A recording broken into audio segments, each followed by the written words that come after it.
Everybody, welcome back to another episode of Shifty's 49ers Talk. It's your boy Shifty coming at you with another one. Today we are going to be answering or predicting some of the biggest questions surrounding the San Francisco 49ers currently. Let's not waste any more time. We're getting into it.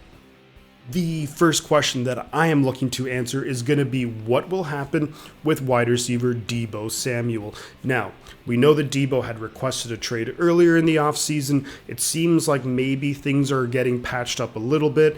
For what it's worth, he's followed the 49ers again on social media, which is a really good sign. And during the NFL draft, we got two offers for trades officially, one from the New York Jets and one from the Detroit Lions.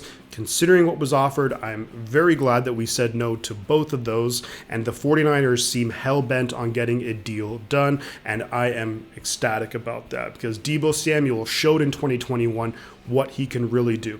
Not only as a running back, but as a wide receiver, he was fantastic. He's still really young, so I'm going to go out on a limb here. I'm going to try and predict the contract that Deebo will get. Now, I'm not going to get into too much of the nitty-gritty, but what I'm going to say is I'm going to say 4 years, about $110 million. I'm going to say about $45 million guaranteed and then $63 million total guaranteed. That essentially puts him in the top 3 or 4 contracts for wide receivers, which I think is very fair to him, considering although he had great production last year, the 2 years prior was good, but not great.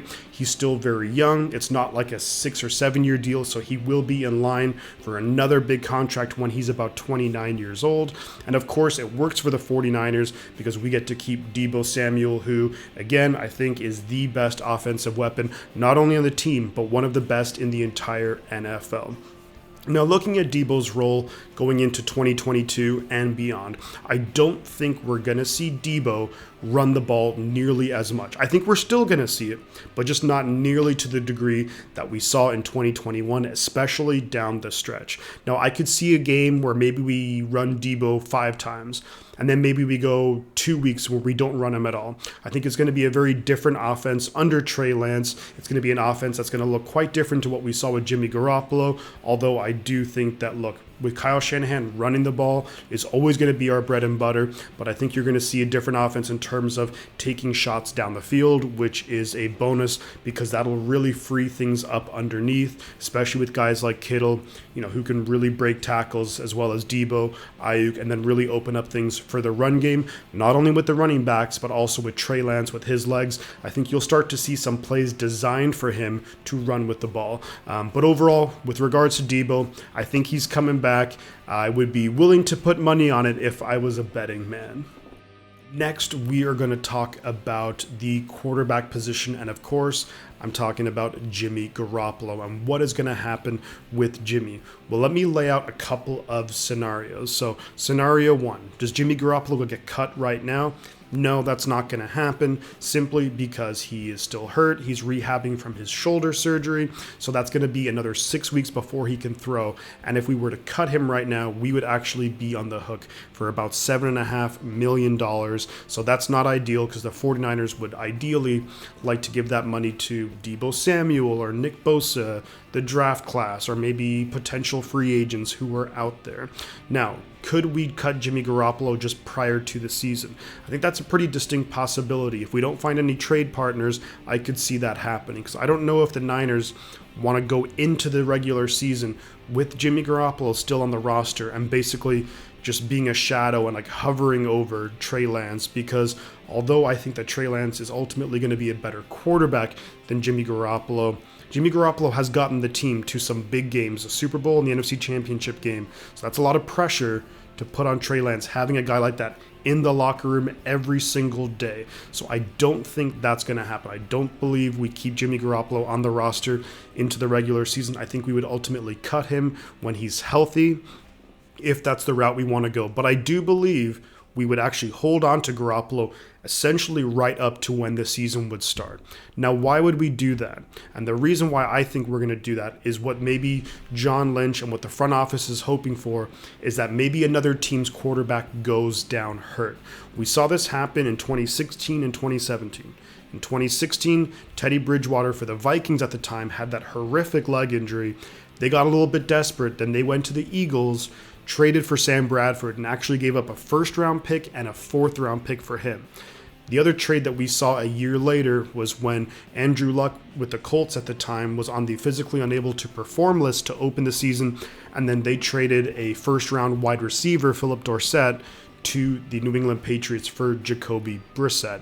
Now, that's a possibility that I think the 49ers, that would be a best case scenario, that if it happens and a team, and I guess best case scenario would be an AFC team, but regardless, maybe another team not within the division, their quarterback goes down, they get desperate, they see that Jimmy Garoppolo can win you football games, and then they look and they get a little bit desperate, and maybe they give up a second or a third or whatever to get Garoppolo. And that's what I think that John Lynch and company are hoping for. And that could very well happen. I'm not going to try and predict any quarterback injuries, but I think that's what we're hoping for. If that doesn't happen, my guess and my prediction is that Jimmy Garoppolo gets cut prior to week 1, unless, and here's my caveat, and it's my get out of jail free card, unless Trey Lance gets hurt sometime in the preseason before the regular season starts. I'm knocking on wood. Of course, I don't want that to happen because Trey Lance is the future of the franchise. But that's my thing. I'm trying to lay it out there. So ultimately, let's summarize real quick with Jimmy Garoppolo. I think scenario and the most likely thing is that if another starting quarterback gets hurt, we trade him to that team. If that doesn't happen, we cut him by week 1. That's my answer for what's going to happen with Jimmy Garoppolo. The third question that I'll be looking to answer right now surrounding the 49ers is going to be veteran center Alex Mack. And will he retire or will he come back? Now, asking this question to myself a couple of weeks ago, I was very much leaning towards him retiring. It sounded like John Lynch at the time was very much not sure what was going to happen. It seemed like it was going to be leaning towards that way. At this point, though, and what I'm going to say here is I think that Alex Mack does come back for the 2022 season. So why am I thinking that way? Well, here's the thing. Alex Mack has been in the league a long time. He knows how the business works. I think if he was going to retire, he probably would have done that just prior to the draft or maybe during the draft, similar to what Joe Staley did a couple of years ago. And he would have basically done that to allow us to possibly draft his immediate replacement or someone maybe for the long term and allow us to maybe pick up a veteran free agent. So at this point, although it's not confirmed by any sources, I'm going to say that Alex Mack does come back for the 2022 season. Of course, he's very familiar with Kyle Shanahan, not only from last season, but from his time in Atlanta. We also know that he's gotten along incredibly well with the teammates here. We know that George Kittle, Kyle Juszczyk were at his wedding in Ireland, which is awesome. So I'm thinking, and look, we were, minutes away from getting to the Super Bowl. So he knows just how close we are.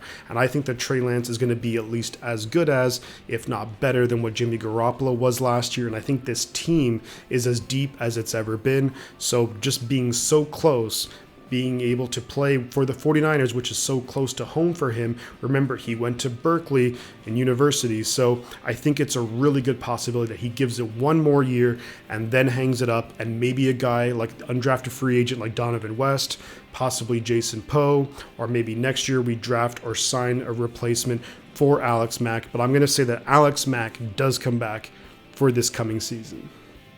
The fourth and final question I'll be looking to answer is, will the 49ers bring back safety Jaquiski Tartt?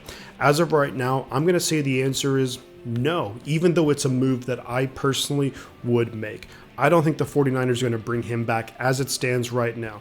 If we look at our safety group, we have 5 players who are projected to be on the roster. So, of course, we have Jimmy Ward, who I think is incredibly underrated, especially within NFL circles. I think 49er fans know he's a good player, but around the league, I don't think people think as highly of him as he deserves to be thought of. Then we have Talanoa Hufanga, who was pretty solid as a rookie, especially considering where he was drafted, and you'd have to think that he will improve as he has more time in this defense and to get accustomed to the NFL game. Now, who else do we have? Well, we brought in safety George Odom from the Indianapolis Colts. Although primarily I think the reason for that was more so due to his special teams abilities. He did play pretty well for the Colts last season. Couple of interceptions, started 7 games if I'm not mistaken. So someone that they know who can play in NFL games and not basically screw it up like Josh Norman or Drake Kirkpatrick. Let's also not forget, Tarvarius Moore is coming back from a season-ending injury. Now, he is a guy who has a ton of potential, an incredible athlete, and I think someone the 49ers think very, very highly of. Not only that, we did bring in undrafted free agent Leon O'Neal Jr., who, by all accounts, is, I think he's going to be a really solid pickup. At the worst case scenario, in my opinion, is that he becomes a backup safety and longtime special teams player. But, looking at his interviews and things like that, I'm really liking Leon O'Neal Jr., rookie from Texas A&M. Now, is there a scenario where Tartt is brought back? Yes, I think there's two possible scenarios. One is if one of the 5 players mentioned earlier gets hurt, then of course I think Tartt will be the first guy that we call. What's the other scenario? Well, I think that if Tarvarius Moore is not fully recovered from his injury, if he's not maybe moving as well, I think then the 49ers might want to make a move towards bringing back Jaquiski Tartt. So I think what DeMeco Ryans and what they're looking for in the secondary is maybe a little bit more playmaking ability. Now, what I like about Tartt is that he's solid but not spectacular. He'll typically be in the right place at the right time. Is he going to make the big play?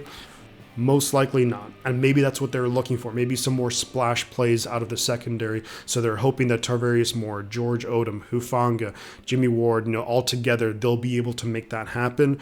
Ultimately, though, I don't think, as it stands right now, I don't think Tartt's coming back, even though I personally would want to bring him back. That is going to do it for today's video, everybody. I hope you enjoyed my thoughts on some of the questions, and I think the biggest questions surrounding the 49ers as it stands right now. Now, I'm going to have another video coming out very soon, and it's going to be my way too early 53-man roster prediction. I definitely hope you'll come back and check that out. I appreciate everyone for checking out my videos, for subscribing to the channel. Feel free to drop some comments in the comment section regarding the questions that I've asked, what you think of my answers, or if there are any other burning questions that you have yourself about the 49ers that you'd like my thoughts on. More than happy to share my opinions. So guys, I'm going to leave it right there. I got 2 things to say. The butt counts, and I'll catch y'all on the flip side.